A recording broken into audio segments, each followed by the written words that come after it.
le projet numéro 2 avec la technique du compte-rendu. Alors, on a vu le texte historique, on a vu le texte argumentatif ou le débat d'idées, les caractéristiques du texte historique, les caractéristiques du débat d'idées, et nous arrivons à la technique du compte-rendu. Qu'est-ce qu'un compte-rendu? Alors, quand on dit compte-rendu, on peut faire le compte-rendu d'un accident, le compte-rendu d'une réunion, mais nous, ce qui nous intéresse, c'est le compte-rendu d'un texte. Un texte qu'on a lu, qu'on a étudié, qu'on a analysé, et on arrive en dernier lieu à faire le compte-rendu, c'est-à-dire rendre compte de ce qu'on a lu, de ce qu'on a compris. Donc c'est toujours le compte-rendu du texte que vous avez lu. Et c'est au baccalauréat, c'est le sujet numéro 2.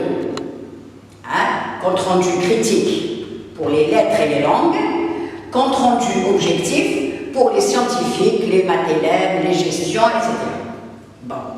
Alors j'ai essayé de reprendre un petit peu ici avec vous, le plus simplement possible, comment rédiger un compte-rendu.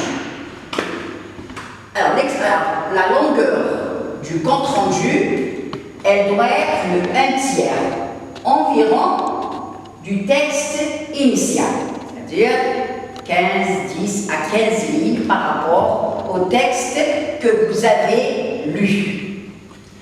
Alors, c'est un texte. Du moment où c'est un texte, il va y avoir une introduction qu'on peut appeler aussi accroche, c'est-à-dire vous pouvez, certains professeurs peuvent dire accroche, comme on peut dire introduction. Moi j'ai mis introduction ou accroche si vous demandez le mot accroche. C'est la même chose. Ensuite, l'introduction sera suivie d'un développement. Pour le compte-rendu, donc il va y avoir 2 parties. Une introduction et un développement.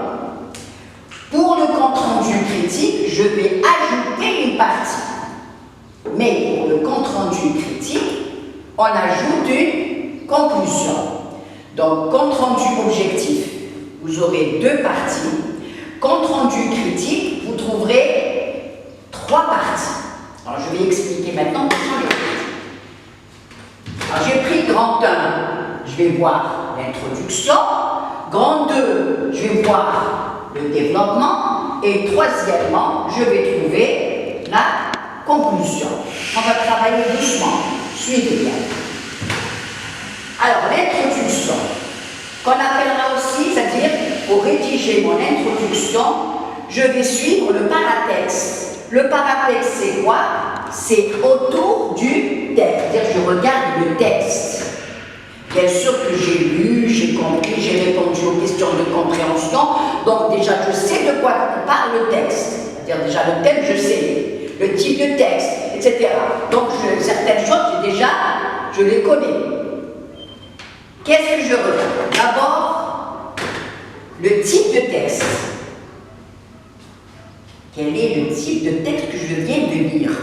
Alors, les types de texte, nous avons le texte historique, le texte argumentatif, le texte exhortatif ou l'appel et le texte narratif pour les lettres et les langues, c'est la nouvelle fantastique. Donc, le type, il peut être historique. On a vu les caractères du texte historique, les dates, etc. C'est un texte historique. L'argumentatif, exhortatif, etc. La nouvelle fantastique, le texte narratif, c'est pour les lettres et les langues. Est-ce qu'il y a un titre? Donc, je peux avoir un titre, comme je peux ne pas avoir un titre. Maintenant, je regarde la source. D'où est tiré le texte? Regardez, j'ai posé 3 questions. Où, quand et qui? Alors, où, c'est d'où est tiré le texte. Il peut être tiré d'un roman, il peut être tiré d'une revue, il peut être tiré d'un journal. Quand? Alors, quand il a été édité? Édité, vous trouverez maison d'édition pour le livre. Maintenant, paru pour un article de presse, un journal, une revue. Maintenant, qui? C'est le nom et le prénom de l'auteur. C'est le nom, prénom, a écrit le texte. Mahfoud Keddesh, par exemple, pour un texte historique. Mahfoud Keddesh, c'est lui qui a écrit le texte. Ensuite, donc c'est l'auteur.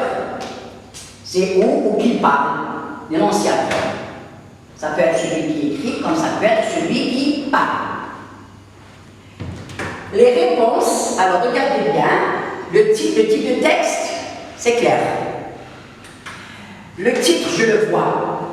Les trois questions, où, quand et qui, elles se trouvent dans la source, c'est-à-dire en bas du texte. Les réponses à ces trois questions, où, quand et qui, vous regardez la source. Bien. Maintenant, il parle de quoi? C'est le thème. Quoi? De quoi parle le texte? Alors maintenant, pour trouver le thème, si vous voyez le titre, pour dire la vérité aux malades, dire ou ne pas dire la vérité aux malades, c'est-à-dire la maladie du cancer, les manifestations du 8 mai 45, pour ou contre le progrès. Donc déjà, j'ai retrouvé le thème. Le titre, il nous informe sur le thème. Sinon, s'il n'y a pas de titre, c'est l'idée générale du texte. Vous avez lu le texte et vous savez de quoi parle le texte. Voilà, il parle de l'Internet, des jeux vidéo, de la violence, je parle du texte argumentatif, de la suppression du baccalauréat, etc. Bien. Maintenant, pour annoncer le thème, je vais utiliser par exemple des verbes d'intention selon le type du texte. Par exemple, texte narratif, il raconte. Je vais avoir raconte. S'il s'agit d'un texte historique, témoin. Il explique s'il donne les causes et les conséquences de quelque chose. Il donne son avis dans son texte argumentatif donne son avis sur quelque chose, sur le sport, etc. Il critique, il dénonce, il approuve, il défend, il démontre, il lance un appel dans le texte argumentatif, dans le texte exhortatif. Texte exhortatif. Il lance un appel. Bon, maintenant, quand il lance un appel, si on a un texte exhortatif, sûrement il va lancer à quelqu'un. À qui? Regardez, j'ai bien. À qui? Si c'est mentionné dans le texte, mais recommandé pour un texte exhortatif. Voilà. Donc vous voyez un petit peu, là, c'est surtout les textes exhortatifs. Donc vous choisissez, là j'ai donné quelques verbes, peut-être vous en connaissez d'autres, etc. Voilà, j'ai choisi quelques. Voici donc pour mon introduction. Alors pour mieux expliquer, j'ai donné un exemple. Exemple d'introduction. Alors, ce texte, ce document, alors vous choisissez ce texte, ce document.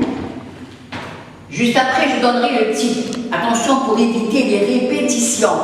Ce texte est écrit, ce texte parle, ce texte est argumentatif. Vous voyez, on va essayer d'éviter les répétitions. Alors, ce texte ou ce document, vous choisissez. Type, alors, ce texte argumentatif. Par exemple, nous sommes dans le texte argumentatif ou le texte historique, c'est pareil. Ce texte, tout de suite après, je donne le type. Ce texte, là j'ai donné un squelette. Ce texte, type, a pour titre, et vous relevez le titre du texte. S'il n'y a pas de titre, cette phrase, je l'enlève. Ou bien, ce texte s'intitule. Alors vous choisissez soit a pour titre, soit s'intitule. Un seul, hein, soit a pour titre, soit s'intitule. S'intitule pour et contre le progrès. Point. Donc, dans la même phrase, dans une phrase, j'ai donné le titre et le titre. Point. Il, alors il c'est le texte. Regardez, j'ai fait appel à un substitut grammatical. Il est écrit. Bien sûr, le nom de l'auteur. Il est écrit par Mahfoud Quddech, par exemple. Par Jean Rostand. Je donne le nom et le prénom de l'auteur. Et je continue. Alors, il est écrit et extrait. L'addition. Regardez, je fais appel à mes articulateurs. Et extrait. Si vous ne gardez pas le mot extrait, vous mettez tiré. Et tiré de. Alors maintenant, le nom de l'ouvrage. Le nom du roman, du livre, d'où il a été tiré. Alors si vous avez un roman, juste après vous avez la maison d'édition. Alors, le nom de l'ouvrage, édité, vous avez la date. Alors, quelquefois vous avez le mois, édité le jour, édité le 1er janvier 2019. Ou bien, quelquefois vous avez seulement l'année, édité en 2019. Regardez bien, faites bien attention à vos phrases, à vos prépositions. Maintenant, s'il est extrait d'un journal, je reprends et extrait du journal, du journal Al-Watan, du journal Al-Mujahid, par exemple, octobre 1980, ou sur le journal, quelquefois, on a le jour. Hein. Donc, vous voyez le point ici, et on ne trouvera pas, on trouve sous le jour et le jour, le mois et l'année. Point. 2. Le nom de l'auteur. Regardez, hein, le nom de l'auteur et la source. Bien. Alors maintenant, j'ai dit ce texte. Il. Maintenant, je mets le document, un substitut lexical pour éviter la répétition. Alors maintenant, c'est le thème.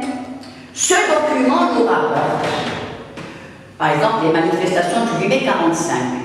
Ce document nous rapporte un débat entre les défenseurs et les détracteurs, par exemple, du sport. Je donne le thème. Ou l'idée générale. Donc, ce document nous rapporte, c'est le thème général. Ensuite, vous donnez la visée communicative du texte. Alors, elle est narrative, par exemple informative. Elle est argumentative, ça dépend de quoi parle le texte. Donc, vous donnez. Maintenant, certains demandent aux élèves d'ajouter le nombre de paragraphes. C'est-à-dire, c'est facultatif. Vous pouvez mettre, ce texte est composé de 3 paragraphes. Ce texte est composé de 4 paragraphes. Mais ce n'est pas obligatoire. L'essentiel, c'est de retrouver le titre. Donc, vous pouvez les ajouter, hein, vous pouvez ajouter le nombre de paragraphes. Le titre, la source, regardez, le où, le quand, le qui, le quoi. Très bien, je ne vais pas le faire. Alors maintenant, l'ordre des questions n'est pas important. Je peux commencer par le thème, je peux commencer par la visée et terminer par le titre. C'est-à-dire, l'ordre des questions n'est pas important. Vous pouvez commencer par le thème, terminer par etc. Ce thème, texte qui parle. Là, je vous ai donné un modèle que vous pouvez suivre, c'est-à-dire, vous apprenez le squelette et vous n'avez qu'à compléter. Très bien. Maintenant, je passe au développement. Qui dit développement, c'est le résumé. C'est le résumé du texte. Alors, qui dit résumé, dit condensé. C'est-à-dire, je vais résumer. Mais quand je vais résumer, je vais reformuler mon texte. C'est-à-dire, je ne vais pas faire de la copie. Je ne vais pas recopier le texte intégral. C'est-à-dire, je vais essayer de reformuler ce que j'ai compris du texte. Alors là, je vais commencer par paragraphe. Premier paragraphe, une idée générale. Regardez bien. Par exemple, un paragraphe, normalement, c'est une idée générale. Maintenant, si le paragraphe est long, ça peut être deux idées générales. Alors, paragraphe 1, une idée générale. Paragraphe 2, une idée générale. Paragraphe 3, une idée générale. Paragraphe 4, une idée générale. Vous voyez, donc, je vais avoir 4 idées générales. Maintenant, comment donc j'ai résumé? Comment vais-je maintenant écrire une fois que j'ai relevé, j'ai essayé sur mon brouillon. D'ailleurs, regardez ce qu'on demande aux enfants, c'est de travailler sur un brouillon. On ne prend pas le texte et on commence à écrire. Non! Je prends mon brouillon et je commence à relever les idées. Une fois que j'ai relevé dans chaque paragraphe l'idée générale, je vais ensuite essayer de rédiger les phrases. Bien sûr, en suivant ce que je vais dire après. Bien. Alors, maintenant, je vais avoir premier paragraphe dans première idée, deuxième, troisième, quatrième. L'auteur dit que, l'auteur évoque que, l'auteur. Je vais avoir des répétitions. Donc, qu'est-ce que je vais faire appel? Je vais faire appel à mes substituts, lexicaux et grammaticaux. Par exemple, l'auteur. Pour éviter, je peux dire la première idée, l'auteur dit que, etc. Deuxième, je peux dire le scripteur, le narrateur. Maintenant, quelquefois, je connais sa qualité. Je peux être historien. Attention, ne vous trompez pas. Si vous ne le savez pas, ce n'est pas vous écrivez l'auteur, le narrateur, il, celui-ci, ce dernier. Vous voyez, je vais faire appel à des substituts grammaticaux. Journaliste. Témoin, si nous sommes dans un témoignage, en politique, etc. Bien, si je ne connais pas tous ces mots, l'auteur, il, Mahfoud, je donne le nom de l'auteur, après je dirai ce dernier, après il, après l'auteur. Vous voyez que je change, je fais appel à 2 ou 3 mots. Bien. Ensuite, donc j'ai trouvé les idées générales, j'ai trouvé les substituts de l'auteur pour éviter les répétitions. Maintenant, je vais employer la troisième personne du singulier, c'est-à-dire il, c'est l'auteur. Même si le texte, l'auteur dans le texte a utilisé le je ou le il. Toujours le il. Ensuite, donc, troisième personne du singulier, il, pas elle, il. Ensuite, vous conjuguez les verbes au présent de l'indicatif. C'est plus facile. Je conjugue mes verbes au présent de l'indicatif. Il dit, il déclare, il ajoute, il évoque, etc. Maintenant, ne pas suivre obligatoirement l'ordre du texte, mais un raisonnement logique. Vous voyez, essayez de travailler. Alors, si vous n'arrivez pas à mélanger, essayez de suivre votre texte, essayez de suivre les idées de votre texte, mais ne pas suivre obligatoirement l'ordre, mais un raisonnement. Regardez, j'ai mis les là. Ensuite, maintenant, je vais utiliser certains verbes qu'on appellera des verbes d'intention. Utilisez les formules de type. Alors, je donnerai quelques verbes aussi, à vous de choisir. Ça dépend de l'idée générale. L'auteur explique que, l'auteur dénonce. Voilà. Et quelquefois les élèves disent dans le premier paragraphe, l'auteur commence par dénonce, par exemple, dénonce la barbarie, par exemple. Il commence à donner les bienfaits du sport, les dangers de la publicité. Ça dépend si vous avez une thèse et une antithèse. Dénonce, deuxième paragraphe, deuxième argument, il ajoute. Vous voyez, regardez, j'essaie de choisir. Je vous les donne, il énumère. plusieurs arguments. Il évoque, il insiste quelquefois sur quelque chose, il déclare, il aborde, etc.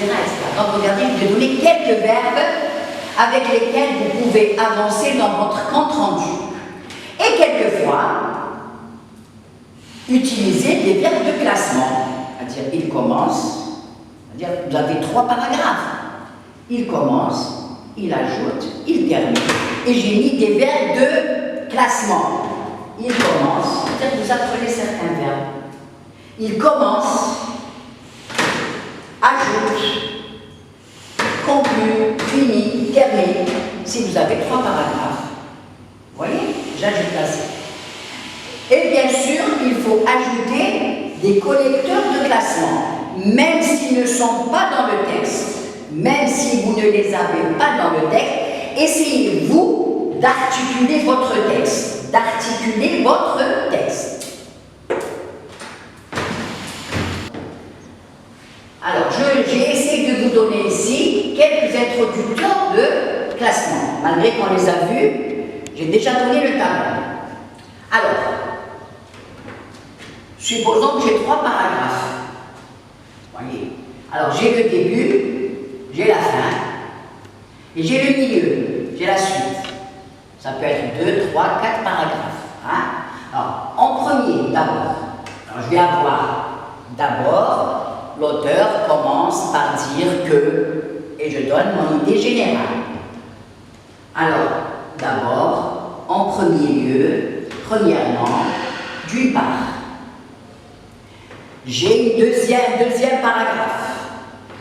Puis, aussi, encore, également, en outre, ensuite, d'autre part. Hier, j'ai fait la remarque, d'une part va avec d'autre part.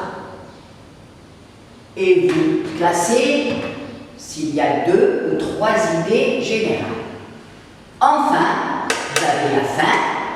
Enfin, en dernier lieu, finalement. Là, nous sommes dans un résumé. Est-ce que c'est clair? Regardez, je retrouve enfin.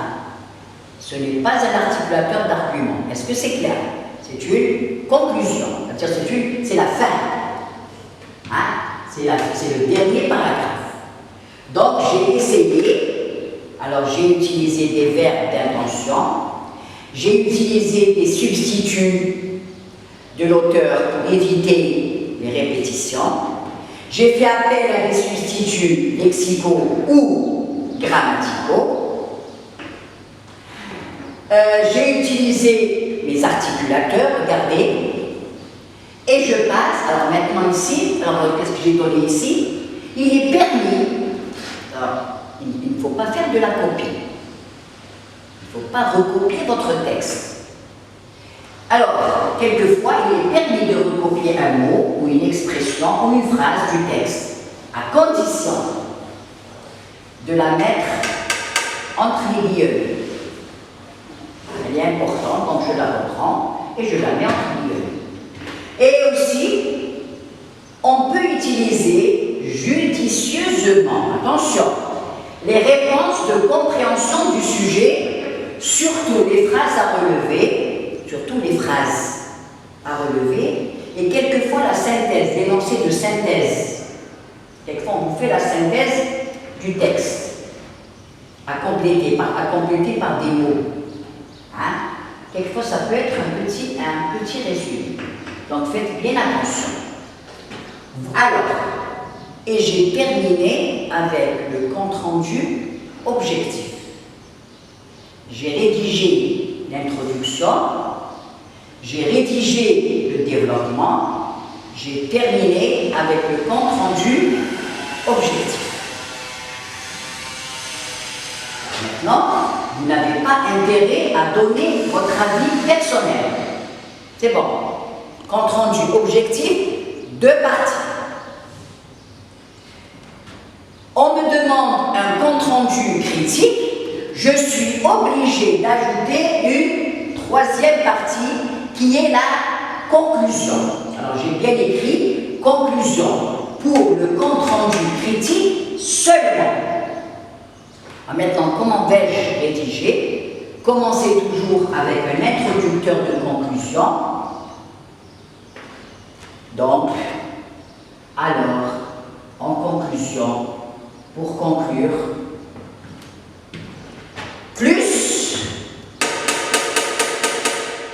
alors pour conclure, j'estime, je pense, j'affirme, je vais donner mon propre avis sur le sujet. Je vous donne par exemple avec un argument personnel et si possible une illustration personnelle, c'est-à-dire le vocabulaire est simple, les arguments sont bien convaincants, quelquefois les arguments sont solides et convaincants, donc vous donnez votre avis sur ce que vous venez de lire. 2 ou 3 phrases, pas plus, 2 ou 3 phrases. Vous terminez donc, j'ai dit un introducteur de conclusion pour conclure. C'est maintenant votre avis. On a vu les verbes d'opinion. À mon avis, pour moi, je pense, j'affirme que l'auteur a utilisé un vocabulaire très simple à la portée des élèves, des arguments convaincants, des arguments bien illustrés pour faciliter la compréhension, etc. Donc, vous donnez votre propre avis. Alors, je fais maintenant un petit rappel de ce que je viens d'expliquer. J'espère que j'ai été un peu clair et que vous avez bien compris la différence entre compte-rendu objectif et compte-rendu critique. Compte-rendu objectif, 2 parties. Alors, c'est l'accroche ou l'introduction. Moi, je dis introduction plus développement. Certains professeurs disent accroche ou introduction, c'est pareil. Compte rendu critique, vous avez 3 parties.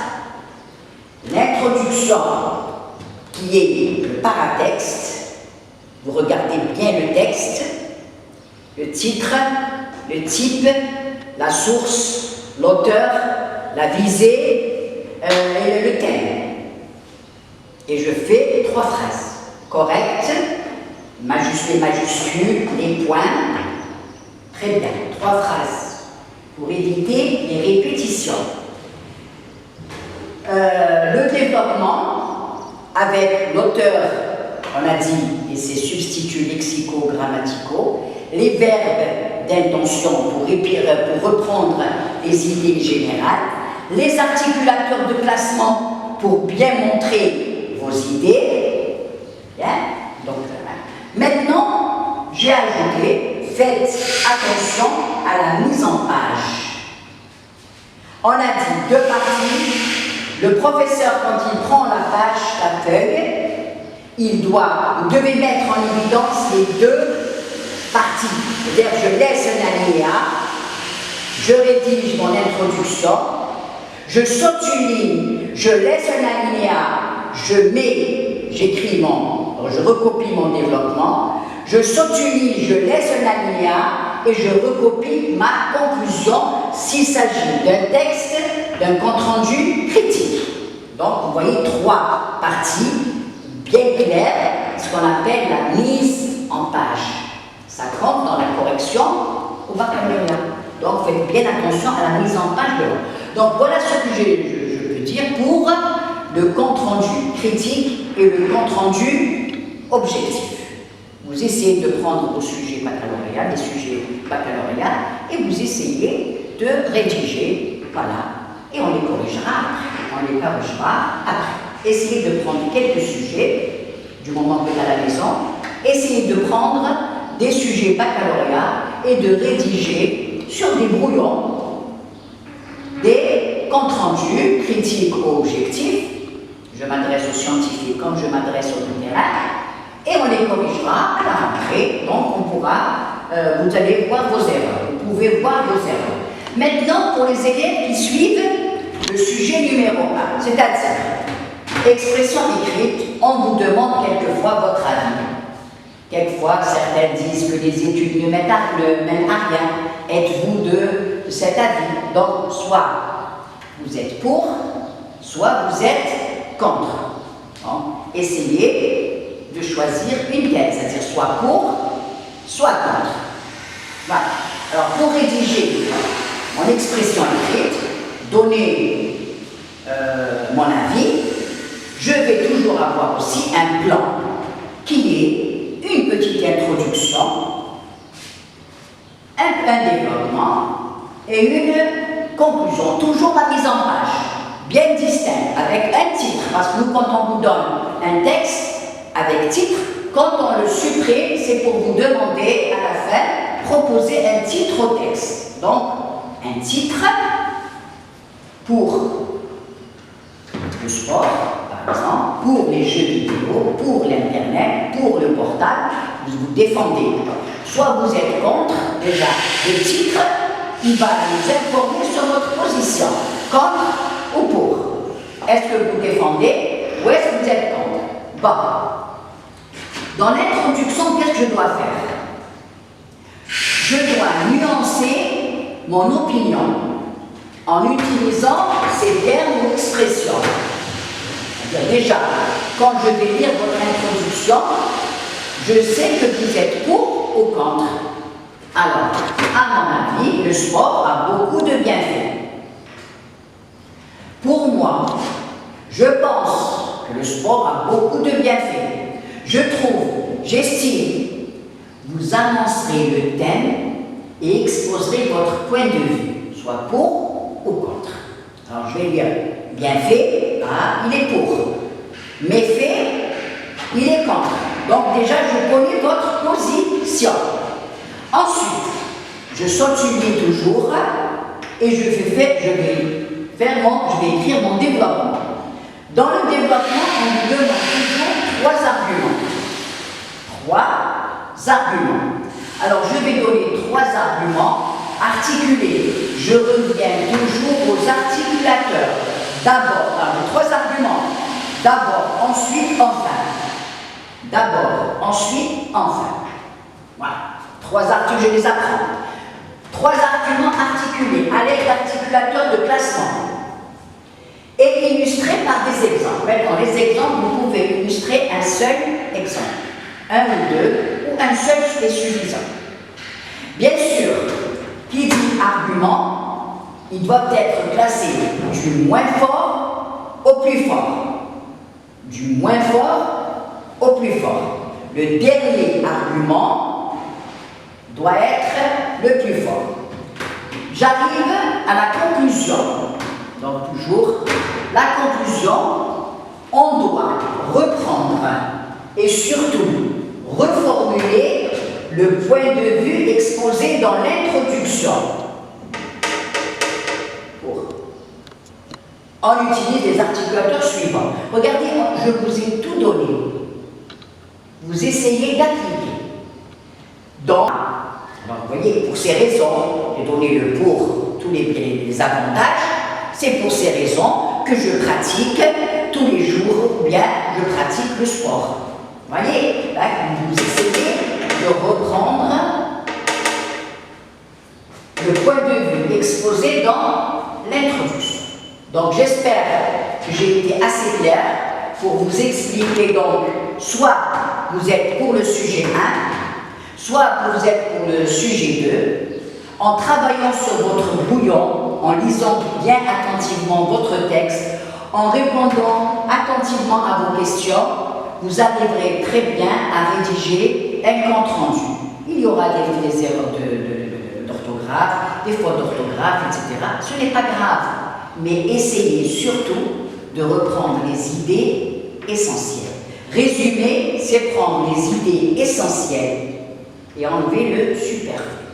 Dans le texte historique, c'est les dates, les dates, c'est les personnages, c'est les événements, les lieux importants. Dans le texte argumentatif, c'est la thèse et c'est les arguments. Donc vous voyez les informations essentielles, je ne prends que les informations essentielles. Donc je vous souhaite beaucoup de courage. Et là j'ai terminé par une phrase, et avant de vous souhaiter bonnes vacances, le travail est la clé de la réussite. Pour réussir, il faut travailler les enfants. Et je vous souhaite encore une fois la réussite. Votre professeur pense à vous et qui vous souhaite la réussite. À bientôt, Inch'Allah.